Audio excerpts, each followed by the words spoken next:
está prevista pelo menos uma retração no setor de moagem de cana, né? E ela é vultosa e preocupante. E aí nós nos lembramos aqui de uma entidade que agrega, que congrega exatamente os produtores de cana, enfim.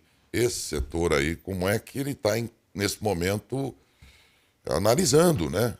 Já que economicamente vai para muito além da entidade ou dos agricultores, dos produtores, né?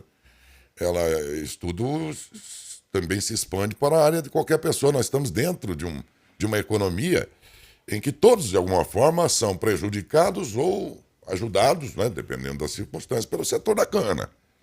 E ele ficou muito preocupado, por isso nós fomos buscar pelo presidente da Canasol e diretor da Federação dos Plantadores de Cana do Brasil, que é o Luiz Henrique Scabelo de Oliveira, que conversa sobre isso com a gente hoje no programa. Luiz Henrique, pela sua gentileza, aliás, de sempre, muito obrigado, bom dia.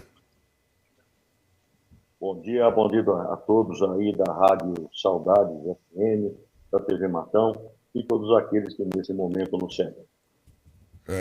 Qual é a perspectiva que se tem em relação aí aos próximos meses, a próxima temporada da cana, que para nós chegou sob a forma de uma grande retração na moagem, é verdade?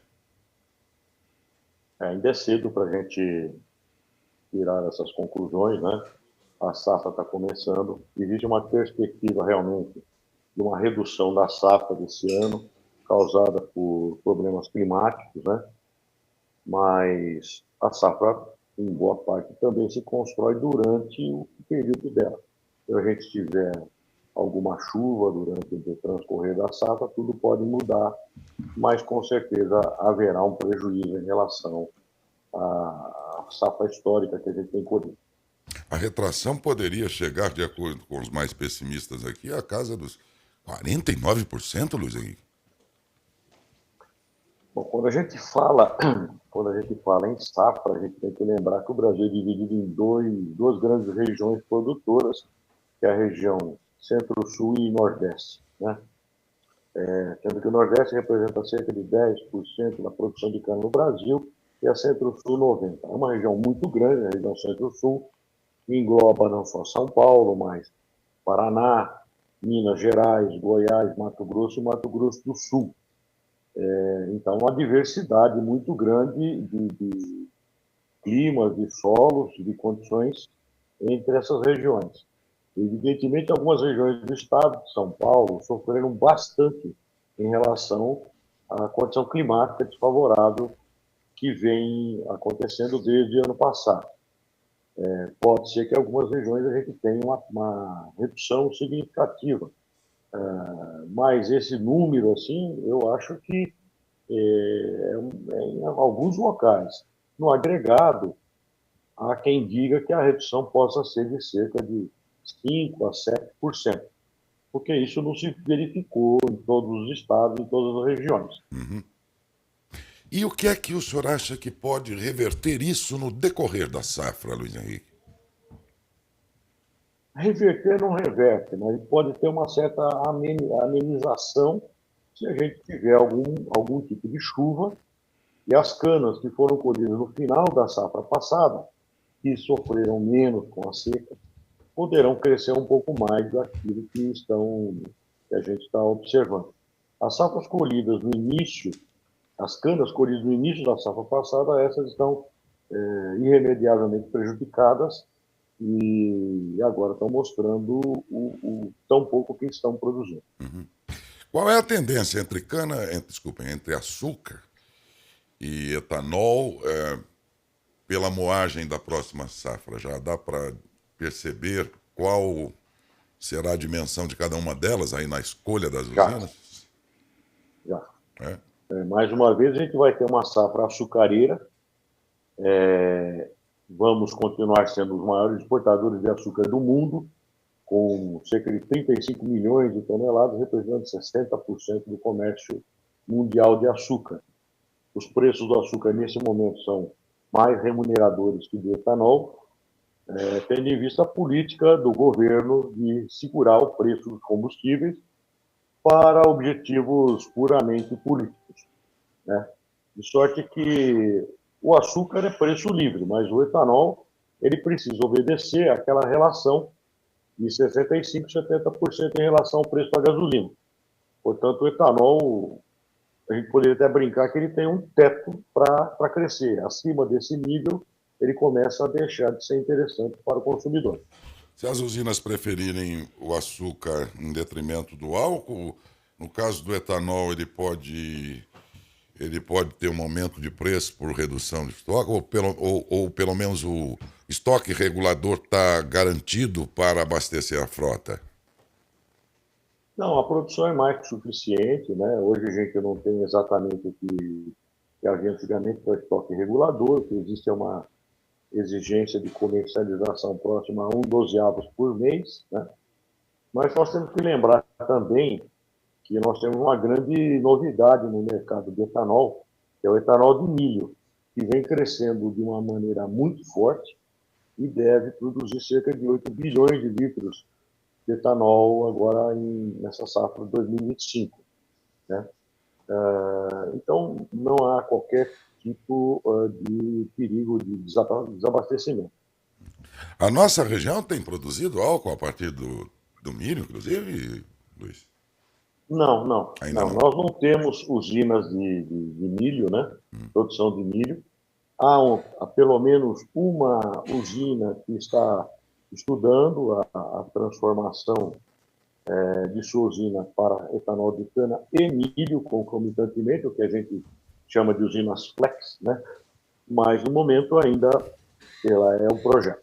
Na nossa região, particularmente, qual é o perfil do produtor de cana que em outros tempos era quase predominante ser o pequeno, o médio, mas que com o tempo nós sabemos que muitos dos pequenos se descapitalizaram, venderam suas propriedades, grandes usinas compraram muitas áreas de terra.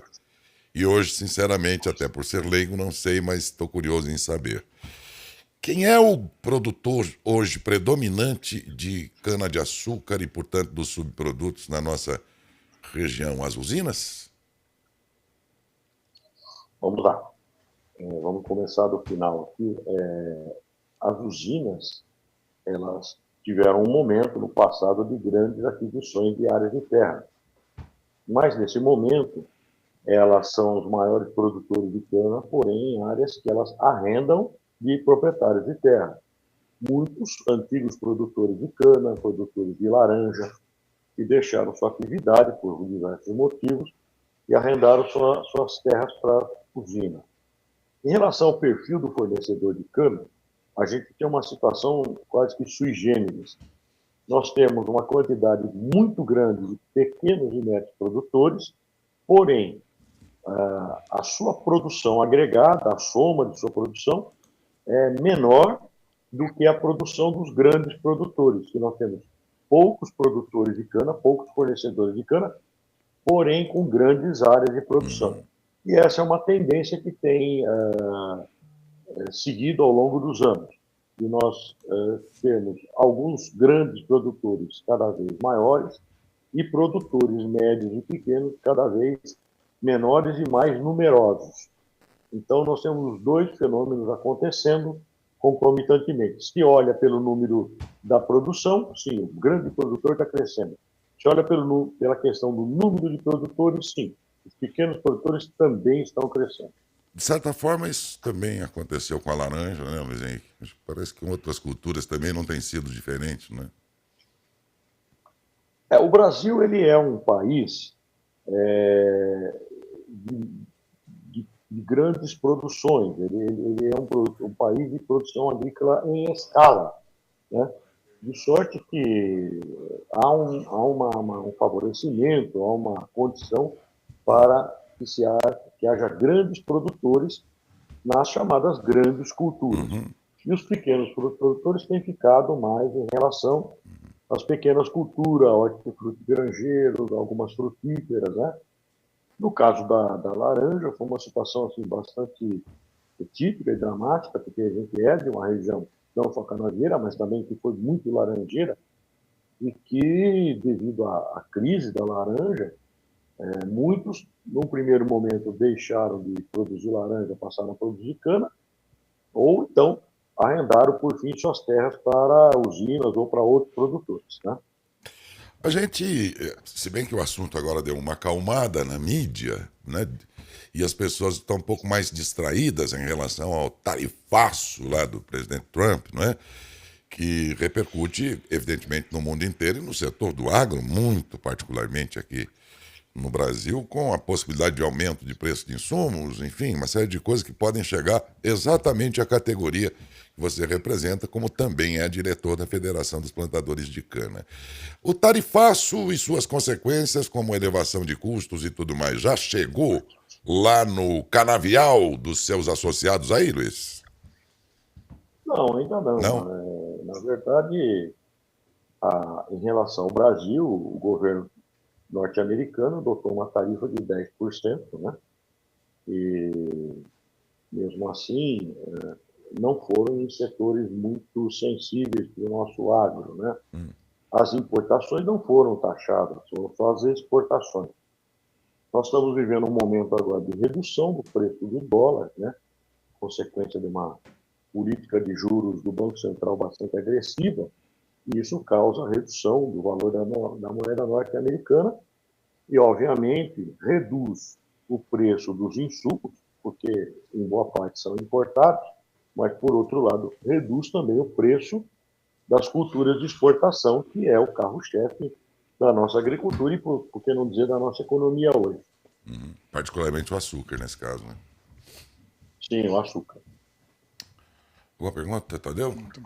Muito bom. Olha, a gente ficou um pouco mais tranquilo, eu confesso, após ter lido aqui algumas matérias a respeito da quebra aí que teríamos na moagem, mas são números muito altos que realmente impressionaram, e daí, poxa, eu preciso procurar aqui o Luiz Henrique para ele explicar melhor. E feita essa explicação, a gente fica um pouco mais calmo em sabermos, sim, que poderemos ter essa situação aí de redução, de retração, mas não naqueles patamares tão altos como chegou a ser anunciado por aqui.